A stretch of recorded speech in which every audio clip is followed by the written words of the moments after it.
Audio Jungle.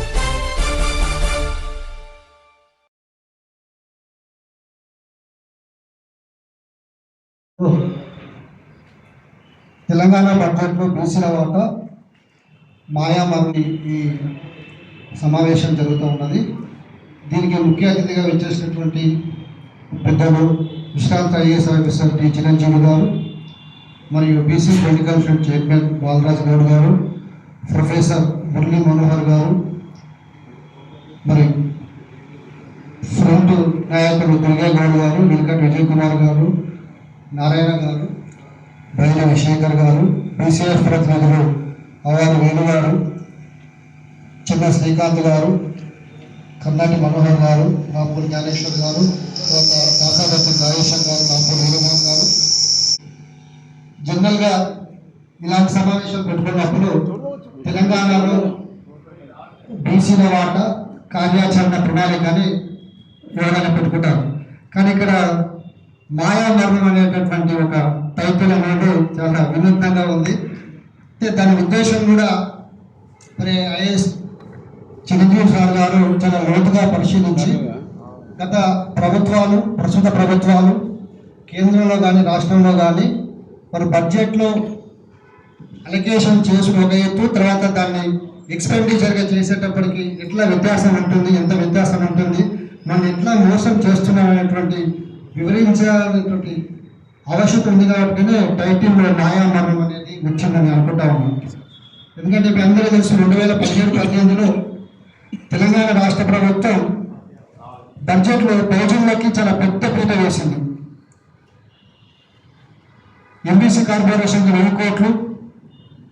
మా చేనేత విషయానికి వస్తే మేమందరం కలిసి ముఖ్యమంత్రిని, సంబంధిత చేనేత మంత్రి కేటీఆర్ని కలిసి ఒక 1000 కోట్లు కేటాయించామంటే 180 కోట్లు, 200 కోట్లు ఉన్న బడ్జెట్ని ఒకటేసారిగా 1000 కోట్లు ఎట్లా అడుగుతారు మీరు అని అన్నటువంటి పాలకులు తర్వాత బడ్జెట్లో 1200 కోట్లు పెంచినారు. ఖర్చులు మాత్రం గతం కంటే తక్కువగా ఉన్నాయి. కాబట్టి ఇవన్నింటినీ కూడా ఛేదించాల్సినటువంటి అవసరం ఉన్నది, గణాంకాలతో సహా. ధన్యవాదాలు. ఇప్పుడు ప్రొఫెసర్ మురళీమోహన్ గారు ప్రజెంట్ చేసినటువంటి Mahatma Jyotiba Phule BC sub plan 2026-27 10-2 policy డాక్యుమెంట్ని ఆవిష్కరించాల్సిందిగా వేదికైన పెద్దలు కోరుతాను. దేశంలో 56 చేనేత కులాలు ఉన్నాయి. మన తెలుగు రాష్ట్రాలలో 19 చేనేత కులాలు ఉన్నాయి. ఇవన్నీ కలిపి ఫెడరేషన్గా ఏర్పాటు చేసుకున్నాము. ఈరోజు ఈ బడ్జెట్ మీద ఈ సమావేశం ఏర్పాటు చేయడం, బీసీలకు జరుగుతున్నటువంటి అన్యాయం పైన చర్చ జరగడం అనేది చాలా సంతోషదాయకం. ముఖ్యంగా నేను ఒక సూచన చేయాలనుకుంటున్నాను.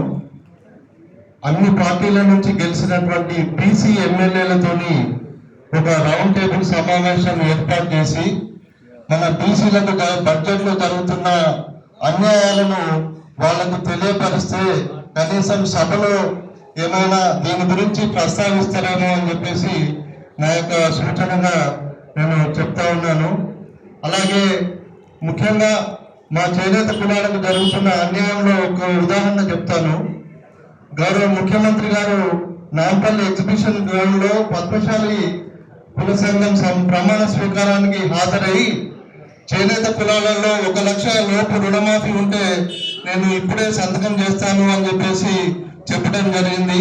అప్పుడు అధికారులు 33 కోట్లు రుణమాఫీ ఉంది, రుణాలు తీసుకున్న వాళ్ళు ఉన్నారు అని చెప్పేసి చెప్తే నేను 33 కోట్లు అయితే ఒక్క కలం పోటుతో ఈ రోజే నేను సంతకం చేస్తానని చెప్పేసి వారం రోజుల్లో జీవో ఇచ్చి దాదాపు 2 సంవత్సరాలు అయింది. ఈరోజు 33 కోట్లకు 33 చెరువుల నీళ్లు దాగిపిస్తా ఉన్నారు. ఈ రుణమాఫీ కోసం అనేక కండిషన్లు పెడతా ఉన్నారు. బ్యాంకులు వడ్డీ మాఫీ చేస్తేనే మేము ఈ 33 కోట్లు అసలు మాఫీ చేస్తామని చెప్పేసి మేజర్ గా కండిషన్ పెట్టారు. ఈ రోజు ఒక్క రూపాయి కూడా రుణమాఫీ జరగలేదు. ఎవరైతే లోన్లు తీసుకొని వడ్డీ భారం అవుతుందని చెప్పేసి వ్యక్తిగతంగా డబ్బులు జమ చేసి లోన్ క్లోజ్ చేసుకున్నారు, అలాంటి వాళ్లకు మాత్రమే మున్సిపాలిటీ పరిధిలోనే చెక్కులు ఇవ్వడం జరిగింది. మిగతా రాష్ట్రంలో ఎక్కడా కూడా